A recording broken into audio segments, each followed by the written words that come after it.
Hey everyone, Chairman here, back again with another deck profile from the latest mega set released in English Weiss Schwarz, Azur Lane. Azur Lane is an aircraft carrier of a set consisting of a massive 140 card booster alongside 4 fully fleshed out trial decks, so there's still a lot of uncharted waters when it comes to this set. In this deck profile, my goal is to share one of the most successful decks that came from this set's Japanese release, featuring some of the powerful cards and combos available to Azur Lane. I hope you can take this deck as a starting point for you to set sail with your own creative brews. Azur Lane has a whopping 14 different advantage-based combos, but shockingly, there's not a single best combo in the set. They all have their own strengths and limitations that have to be accounted for when building a deck around them.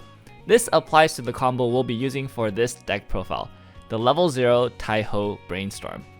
Besides being a top check 3 Brainstorm, Taihou's Climax combo allows her to return herself to the hand as cost in order to send a Kansen character from the waiting room to the stock. This combo is reminiscent of the level 0 Kaguya combo, but with a slight catch.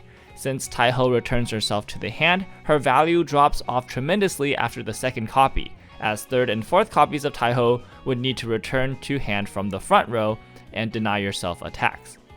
Additionally, Taihou will take up space in the hand and cause players to lose out on extra resources they could be holding onto. Despite these shortcomings, Taihou is a powerful combo that can generate a large amount of clean stock.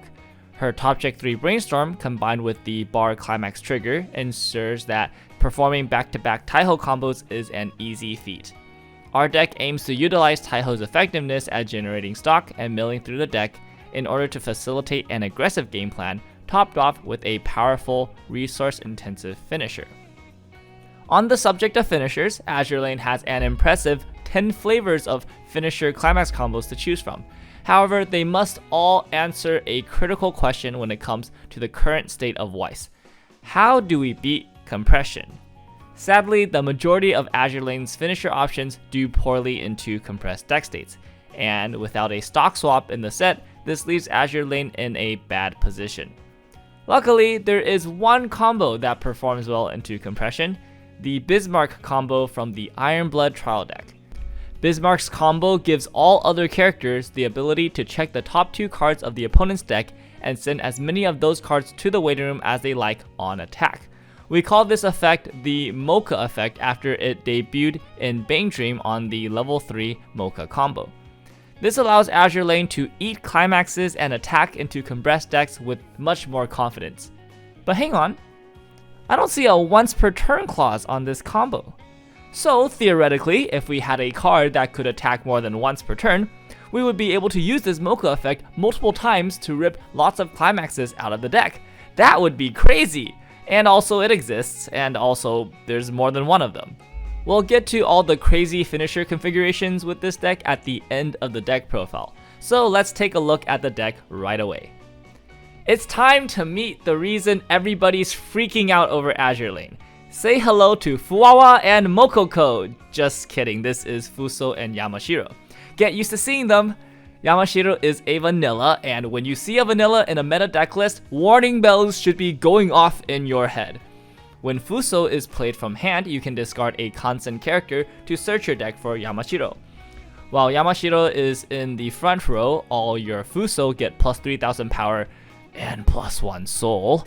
And Fusou also gives all Yamashiro on the board plus 1000 power and plus 1 soul.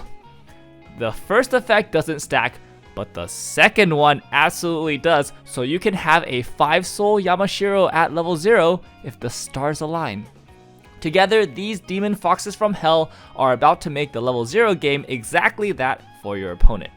It's a lose-lose situation. Either they don't cancel and take a full level of damage, or they cancel and get stuck at level 0, staring down a board of 3500 and 4k beaters. These two cards allow Azur Lane to snowball out of control early on, and incentivizes Azur Lane decks to be aggressive.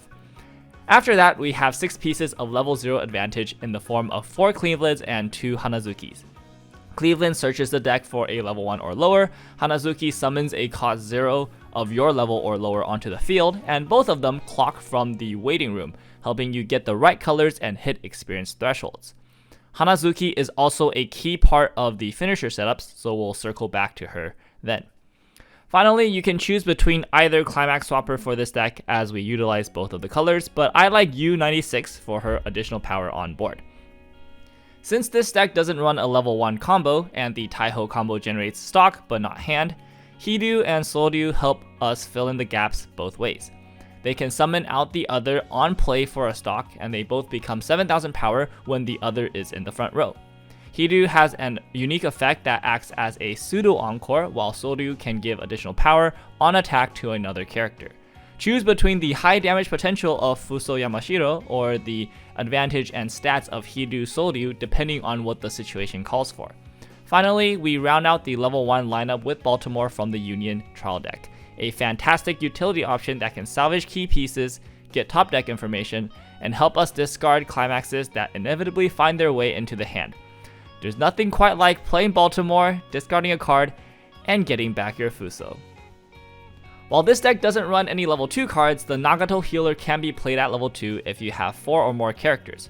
While her power effect has anti-synergy with the Taihou combo, she's the only early play healer in the entire set, and she contributes towards the high experience requirements of the deck. Alright, it's time to talk about the off finisher level 3s of the deck, starting with Kronshtadt. Kronshtadt has the ability to restand once at the end of the attack during the turn that she's played from hand at the cost of 2 stock, 1 discard, and sending another character from field to the waiting room. That last cost is extremely relevant since Kronshtadt also needs 4 or more other characters in order to activate her restand effect. This restriction means you would normally only able to resolve 1 Kronshtadt in a single turn, since the second one would not be able to meet the full board requirements. Unless you can somehow get another character onto the stage. The most costly way is to use Encore, whether 3-stock Encore or another kind of Encore printed on a card. This option requires a lot of resources, but it does come up in games where the deck just gets a ton of Taihou combos and lucky brainstorms. However, there is another way, with Hanazuki. By sending Hanazuki to the waiting room for Kronstadt's cost, you can activate Hanazuki to summon a cost 0 character from the deck and have a full board for the second Kronshtadt, all for a measly 1 stock and 1 clock. With Hanazuki, Bismarck with double Kronshtadt becomes very manageable to do and can surprise your opponents with a long-range kill turn similar to the quintessential quintuplets triple Itsuki combo. Restanders, however, are weak to all sorts of interaction, from anti-damage counters to rest counters to memory counters and more, so we have Azuma as our just say no option. When she's played from hand, if we have experience 8, we can choose up to 2 of the opponent's characters and bounce them, denying them the ability to use those powerful counters if we bounce front row. She also has a burn 1 effect when she direct attacks at the cost of 1 stock and 1 hand, and she comes with Encore to help with paying Kronshtadt costs if we can't find a Hanazuki. Lastly, we have Hakuryu for a mixed bag of healing and damage. Hakuryu's burn 2 effect is expensive, but it pairs nicely with Bismarck's Mocha effect to guarantee damage, and can be mixed and matched alongside the other finishers. If Kronshtadt seems risky to commit into, a finisher turn of double Bismarck and Hakuryu can be a strong alternative. By using the Mocha effects before and after the burn 2, Hakuryu can get extra mileage from the Bismarck combo as well. Let's go over the finisher setups and total resource costs. The cheapest endgame setup is Bismarck, Kronshtadt, and Azuma, which requires 7 stock and 2 additional cards to discard as cost, since the Bismarck will add a card back to your hand on play. The most powerful endgame setup is Bismarck, Kronshtadt, which requires 8 stock with Hanazuki, 9 stock with Azuma, or 10 stock if using 3 stock Encore. The Azuma version also requires an additional card to discard in order to pay for the Encore, but can be a good setup if the double bounce effect is needed. For Hakuryu setups, Bismarck, Hakuryu, and then either Kronshtadt or Azuma is 8 stock if the heal to stock ability is activated, which is an additional discard. Bismarck, Hakuryu is also 8 stock, with Hakuryu healing and attacking last. Finally, Bismarck, Hakuryu is the most resource intensive setup, requiring a total of 9 stock and 5 cards. but offers the most in terms of both healing and damage. For the mulligan, keep every Fusou and Yamashiro in the opener, and then afterwards up to 2 copies of Taihou and up to 1 copy of any other level 0. It's important to mulligan aggressively to find Fusou if you don't have her, as well as the bar climax to start using Taihou combos as soon as possible. Don't worry too much about experience in the deck. Cleveland and Hanazuki both help meet the experience requirement, and in the rare games where you miss it, it won't affect either Bismarck or Kronstadt's finisher abilities.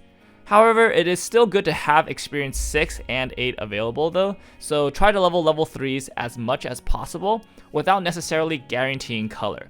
Since the deck utilizes mostly level 0s, it's fine to not have all 3 colors at all times or all 3 colors in the level. There are so many other options and forms that this deck can take. I haven't even touched on the insane synergy between Z23 and Taihou, so I'll leave that and other cool ideas for the comment section below. Let us know what kind of spice you're excited to experiment with in Azur Lane. That's it for this video. Don't forget to like and subscribe to help support this channel. We have tons of Azur Lane gameplay docked up for you guys, so stay tuned. See you next time.